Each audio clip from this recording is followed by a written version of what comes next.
अब बात फिर ब्यूरोक्रेसी की और पिछले दिनों जो तबादले हुए हैं उनकी, क्योंकि एक ऐसी सूची आई जिसने बहुत पुराने पुराने अफसरों की सुधि ले ली। कहा जाए जिनको भुला दिया गया था, जिन अफसरों को ये लग रहा था कि उनका वनवास खत्म नहीं होगा, उनको फिर से मुख्य धारा में आने का अवसर मिला है।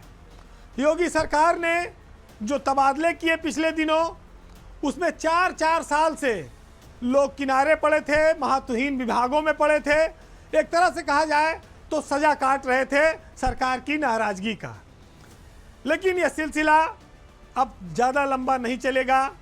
अफसरों को 4 लोगों को नई तैनातियां मिली हैं, जिनके बारे में ये था कि अब वो पंचवर्षीय योजना का शिकार हो गए हैं और योगी सरकार के रहते शायद उनकी गाड़ी पटरी पर लौटना मुश्किल है। लेकिन ये संभव हो गया है और 4 ऐसे अफसर हैं जिनको नई ऊर्जा से एक बार फिर से काम करने का अवसर दिया गया है। अफसरों के तबादले में जो 4 नाम है, उसमें सबसे पहले हम बात करेंगे उत्तर प्रदेश में समाज कल्याण विभाग के सचिव रहे समीर वर्मा की। समीर वर्मा योगी सरकार में पिछले 4 सालों से नाराजगी का खामियाजा भोग रहे थे। कहा जाए तो सरकार ने उनको बिसरा दिया था और किनारे कर दिया था। 4 साल के बाद वो मुख्यधारा में लौटे हैं। पिछली सरकार में जब उनकी तैनाती पीडब्ल्यूडी विभाग में सचिव के तौर पर थी, तो वहाँ पर डिप्टी सीएम केशव मौर्य के विभाग में रहने के दौरान सरकार की कुछ नाराजगी उनसे हो गई, जिसके चलते उनको इतनी लंबी सजा भोगनी पड़ी। हालांकि वर्मा मेरिट वाले अफसर के तौर पर रहे हैं।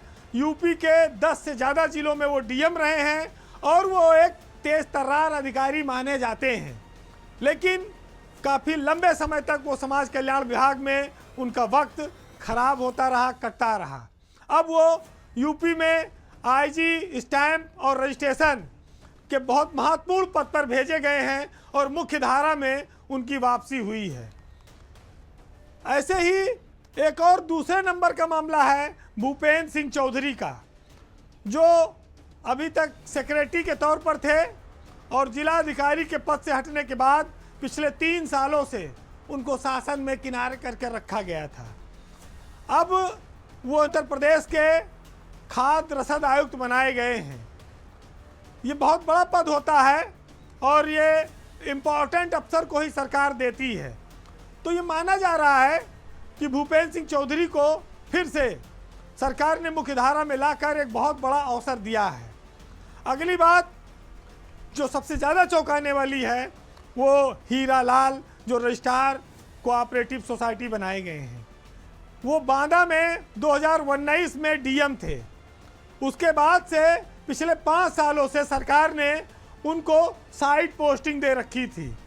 हीरा लाल एक प्रोग्रेसिव सोच के अफसर के तौर पर रहे।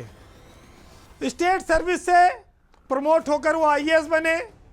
अपने काम के लिए पहचान रखते हैं, साधारण जीवन शैली है, लेकिन सरकार ने उनको फिर दोबारा अवसर नहीं दिया। अब 5 साल के बाद उनको बहुत बड़ा विभाग निबंधक कोऑपरेटिव सोसाइटी के रजिस्ट्रार के तौर पर जो मिला है, वो कोई मामूली विभाग नहीं है। उनकी काबिलियत को ये दर्शाता है और बताता है कि हीरा लाल जिस इच्छा शक्ति के साथ बांदा में उन्होंने जिलाधिकारी के तौर पर काम किया था, उनके पास अभी लंबा टाइम है 2 साल का।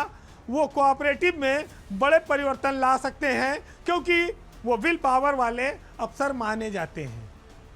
चौथा नाम वैभव श्रीवास्तव का है।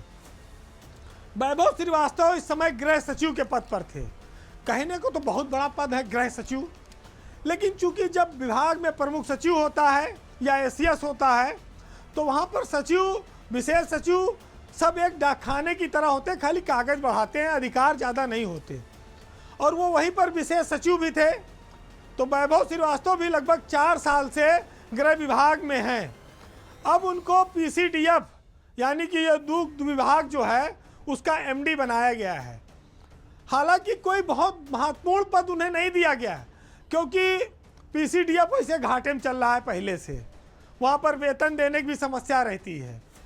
लेकिन उनको सचिवालय से बाहर निकाला गया है और एक विभाग में विभागाध्यक्ष के तौर पर काम करने का मौका दिया गया है।